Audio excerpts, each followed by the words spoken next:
کیا باغیوں کی قیادت سلطنت مغلیہ کے آخری ولی عہد نے کی تھی؟ کتنی ہندو اسٹیٹس تھیں جنہوں نے جنگ آزادی ہند میں حصہ لیا تھا؟ اور ہندوؤں نے جنگ آزادی ہند میں کیوں حصہ لیا تھا؟ دہلی میں فساد کس سازش کے تحت ہوا تھا؟ ریزیڈنٹ آفیسر کے قتل میں کون ملوث تھا؟ دہلی شہر کے دروازے کس نے کھولے تھے؟ کتنے شہزادے اس فساد کی نظر ہوئے؟ کون سا شہزادہ بادشاہ کے ساتھ جلا وطن ہوا؟ مسلمانوں کی کون سی ریاست یا ان کے نواب تھے جنہوں نے اس جنگ آزادی ہند میں حصہ لیا تھا؟ السلام علیکم، دیکھتے ہیں پروگرام۔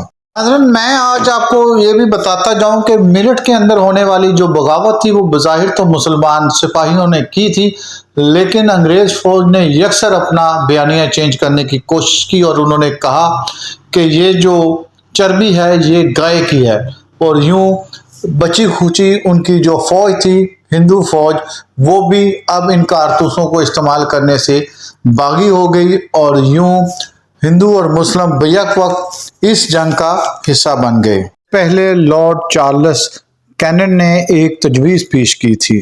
برٹش گورنمنٹ یہ چاہتی ہے کہ تمام ریاستی نوابوں کو بظاہر ختم کر کے ان کا الحاق اس وقت کی برطانیہ گورنمنٹ کے ساتھ کیا جائے، اس کے عوض آپ کو کچھ نہ کچھ ریلیف دیا جائے گا۔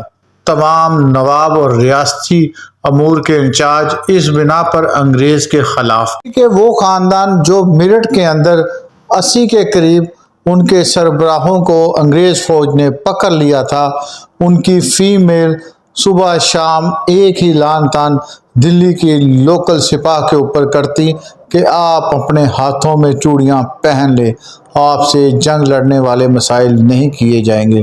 وہ اپنے مسائل کچھ اس طرح بیان کر رہے تھے کہ دلی کی عوام ان کی بات کو دلجوئی سے سننا شروع ہو گئی تھی، اور یوں عام عوام کے دلوں میں انگریزوں کے خلاف ایک لاوا اگلنا شروع ہو چکا تھا۔ میرٹھ کی اس وقت کی باغی فوج کے سپہ سالار جو خود کو جنرل نجیب کہتے تھے، اصل میں انگریز فوج کی جمع دار توپ خانہ تھے اور ان کا نام نجیب خان تھا۔ دلی کے اندر انہی خاندانوں کی عورتوں نے جب ان کے اوپر ان کے ساتھیوں کی رہائی کے لیے لان تان کی تو انہوں نے حتمی یہ فیصلہ کیا کہ سب سے پہلے جیل توڑ کر اپنے ساتھیوں کی رہائی کروائی جائے اور اسی کے ساتھ وہاں سے اسلحہ اور توپ خانہ اپنے ساتھ لے لیا جائے، اور یوں انہوں نے سب بندی کر کر ایک ہی وار میں اپنے ساتھیوں کو نہ صرف رہا کروایا بلکہ اس وقت کے جتنے بدماش اور جرائم پیشہ لوگ تھے وہ بھی انہی کی لشکر کا حصہ بن کر دلی کی طرف واپس آ گئے۔ نے جب دلی آ کر واپس قلعے کے باہر پڑاؤ کیا تو اسی لشکر کے کچھ نمائندے جو کہ بادشاہ وقت کے پاس اپیل اور رحم کے لیے آئے تھے، انہوں نے دوبارہ رجوع کیا تو اس وقت بادشاہ وقت نے دوبارہ ریزیڈنٹ آفیسر تھامسن کو بلایا اور کہا کہ آپ ان کو اعتماد دیں کہ آپ ان کے حق میں بات کریں گے اور ان کو کسی قسم کی سزا نہیں دی جائے گی۔ ریزیڈنٹ آفیسر تھامسن نے ان کو مکمل اطمینان دلانے کے لیے کوشش کی اور انہیں کہا کہ میں آپ کے حق میں آپ کے ضامن کے طور پر اعلیٰ آفیسر سے بات کروں گا، آپ کسی قسم کی خون ریزی نہیں کریں گے، آپ شہر سے باہر بیٹھے رہیں، میں آپ کے حوالے سے اعلیٰ آفیسرز کے ساتھ بات کر کر آپ کو بتاتا ہوں۔ اس پر اس لشکر کے وہ نمائندے جو آئے تھے انہوں نے تھامسن سے کہا آپ جھوٹے ہیں، ہمیں آپ کی بات کا یقین نہیں ہے، آپ نے پہلے مسلمانوں کو اشتعال دیا پھر ہندوؤں کو، آپ اپنے مفاد کے لیے کام کر رہے ہیں، ہم آپ کو جان سے مار دیں گے۔ اسی اسباب میں حکیم احسن اللہ خان نے سر تھامس کو اس وقت اپنے بغل میں لیا اور انہیں کہا کہ آپ میرے ساتھ چلیں، اور وہ قلعے کے دوسرے راستے باہر نکل گئے۔ قلعہ دار حکیم احسن اللہ نے داروغہ اور کوتوال کو یہ حکم دیا کہ فوری طور پر قلعے کا اور شہر کے راستی دروازے بند کر دیے جائیں اور کسی کو اندر آنے کی اجازت نہ دی جائے۔ ان کا یہ پلان تھا کہ یہ لوگ باہر جب ہوں گے تو ان کے پاس خوراک کا انتظام نہیں ہوگا، یا وہ اس جگہ سے کسی اور جگہ چلے جائیں گے یا بھوک اور نڈال کے مارے یہیں پڑے رہیں گے، اور دوسری طرف انگریز فوج انہیں مار دے گی یا انہیں گرفتار کر لے گی۔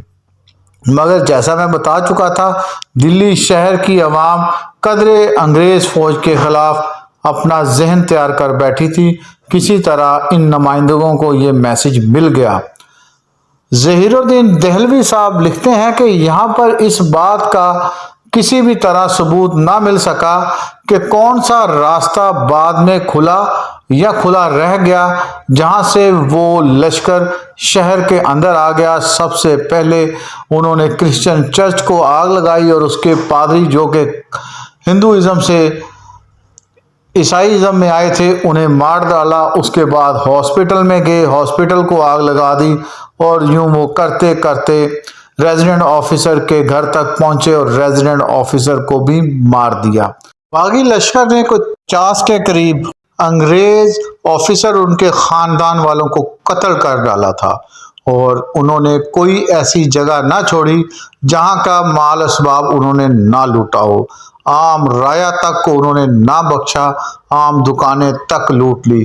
یہ لوٹ مار اس لشکر میں شامل وہ گنڈے، بدماش اور جرائم پیشہ افراد کر رہے تھے، اور دوسری طرف اس لشکر کے پاس کھانے پینے کا کوئی سامان نہ تھا، اس لیے وہ اپنا گزر بسر کرنے کے لیے یہ انتظامات کر رہے تھے۔ بادشاہ بہادر اس ٹوٹل امر کے اعتبار سے لا علم تھے، انہیں کسی نے اعتماد میں نہ لیا تھا۔ یہ فساد آنن فانن اور بغیر سوچی سمجھی سکیم کے تحت شروع ہو چکا تھا۔ اب معاملہ یہ تھا کہ بادشاہ بہادر شاہ ظفر یا تو ان باغیوں کی قیادت کرتا یا پھر انگریز کے ساتھ مل کر ان باغیوں کا مقابلہ کرتا۔ ایک رات بادشاہ بہادر شاہ ظفر جب اپنی ڈیوڑی میں تھے تو وہ یہ کہہ رہے تھے کہ میں اس عالم میں پھنس گیا ہوں، نہ میرے پاس اتنا خزانہ ہے کہ میں ان باغیوں کو خوراک اور ان کی تنخواہیں ادا کر سکتا، اور نہ میرے پاس اس گزر بسر کے لیے پیسہ ہے، اور دوسری طرف میں انگریز سرکار سے پینشن لے کر اپنے قلعے کے امور چلا رہا تھا۔ اب وہ معاملہ بھی میرے ہاتھ سے نکل گیا۔ مگر باغیوں نے بادشاہ وقت کو اپنا حکمران تسلیم کر کر ان کے حق میں نعرے لگانا شروع کر دیے، اور یوں ایک نیا گناہ بادشاہ بہادر اور اس کے خاندان کے سر لکھا گیا۔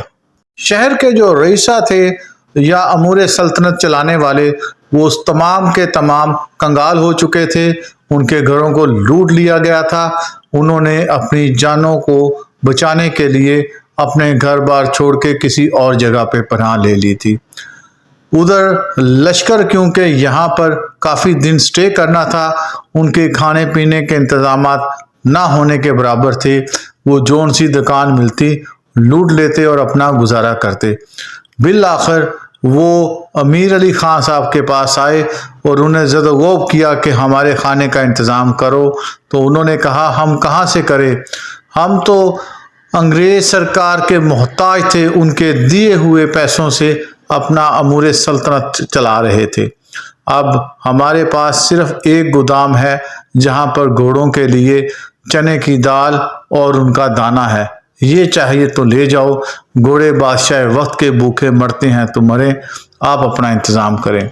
اس عالم کے اندر آپ یہ چیز سمجھ سکتے ہیں کہ بادشاہ بہادر شاہ ظفر نے کسی بھی صورت اس فساد کو نہ ہوا دی تھی نہ سپورٹ کی تھی، مگر اس کے مقابلے میں کیپٹن ولیم ہیڈز نے جو اپنی آبیتی اپنی بک لکھی ہے، وہ یہ کہتا تھا کہ بادشاہ وقت اور اس کے شہزادے اپنی حکمرانی کا اعلان کر چکے تھے، اور انگریز سرکار کی مخالفت میں انہوں نے باغیوں کو سپورٹ کیا۔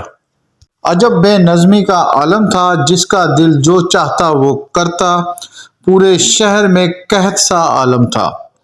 اسی اثناء میں جس جگہ جس کو غلہ ملتا بزور بازو وہ چھین کر لے جاتا۔ بادشاہ وقت اور اس کے احباب بے شر و سمانی میں اپنی زندگیوں کے تحفظ کے لیے ہمایوں کے مقبرے میں جا کر انہوں نے پناہ لی تھی۔ دوسری طرف ملازمین شاہی کا یہ عالم تھا کہ وہ بے یار و مددگار تھے۔ حکومت اور قلعے کے نظام کو چلانے والے تمام کے تمام یا تو مارے جا چکے تھے یا اپنی جانوں کے تحفظ کے لیے روپوش ہو چکے تھے۔ شہر بھر میں فسادی لشکر کا قبضہ تھا جو اپنی بھوک مٹانے کے لیے دکانیں لوٹ رہا تھا۔ ہمایوں کے مقبرے میں خود کو پناہ لے کر بیٹھے ہوئے تھے اور ساتھ میں اپنے اہل و عیال تھے۔ دوسری طرف انگریز فوج آ چکی تھی اور اس نے اس باغی لشکر کا مقابلہ کرنا شروع کر دیا۔ یوں کچھ دن تک یہ جنگ جاری رہی جس میں 4 دفعہ حملے کیے گئے اور بالآخر تمام کا تمام باغی لشکر یا مارا گیا اور اس میں سے جو بچے انہیں پکڑ لیا گیا۔ اب اس وقت انگریز فوج نے بادشاہ ہمایوں کے مقبرے میں اس وقت کے بادشاہ بہادر شاہ ظفر کو گرفتار کرنے کا پلان بنا لیا، لیکن